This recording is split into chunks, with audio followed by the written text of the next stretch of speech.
مدلس اور تدلیس کی وضاحت کریں. مدلس اس راوی کو کہتے ہیں جو اپنے استاد سے ایسی حدیث بیان کرتا ہے جو اس نے اپنے استاد سے سنی نہیں ہوتی، لیکن یہ نہیں کہتا کہ میں نے سنی ہے، الفاظ ایسے استعمال کرتا کہ میرے استاد نے کہا، فلاں نے کہا.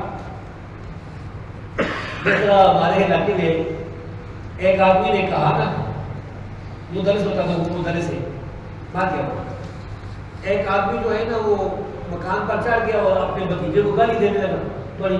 وہ بھتیجا آ گیا، انہوں نے کہا کہ ہمارے یہاں چاچا کو کاکا کہتے ہیں، کاکا یعنی باپ کا بڑا بھائی، کاکا جی. آپ کے یہاں بچے کو کہتے ہیں، ہمارے یہاں بڑے کو کہتے ہیں کاکا. کچھ تو میں نے اور ان کو بھی. تو انہوں نے کہا کاکا کہ کیا بات ہے؟ تو وہ کاکا جی جو ہے وہ بڑی مشکل سے نیچے آئے.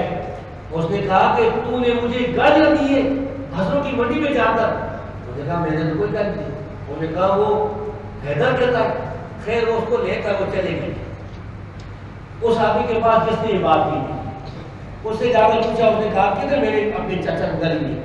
اس نے کہا کہ میں نے سنا ہے منڈی میں لوگ کہہ رہے تھے تو میں نے بیان کر دی. جاؤ تم کیا ساتھی کرتے ہو؟ تو مدلس یہ راوی ہوتا ہے کہ وہ سنی سنائی بیان بیان کرتا ہے. اللہ کے فضل سے مدلسین جو ہے نا یہ تھوڑے سے 300-400 آدمی ہیں. ہزاروں جو راوی ہیں وہ مدلس نہیں تھے، تھوڑے سے 300-400 آدمی جو مدلس تھے. تو اس بارے میں میری یہ کتاب عربی میں چھپی ہوئی مکتبہ اسلامیہ سے، اور ابھی دوبارہ چھپی گی انشاءاللہ. بس یہی آپ سمجھ لیں. ویسے آج کل جتنے لوگ آپ بھی بیٹھے سارے مدرس ہیں. مثال بتاؤ کس طرح.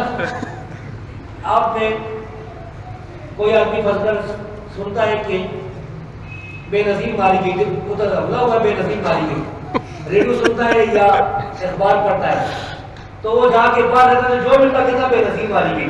وہ نہیں کہتا کہ میں نے موقع نہیں پڑھائی، سنتی بیان کرتا. اچھا اللہ تعالیٰ محدثین کی قبروں کو نور سے واضح ہو تو اتنی تحقیق کی.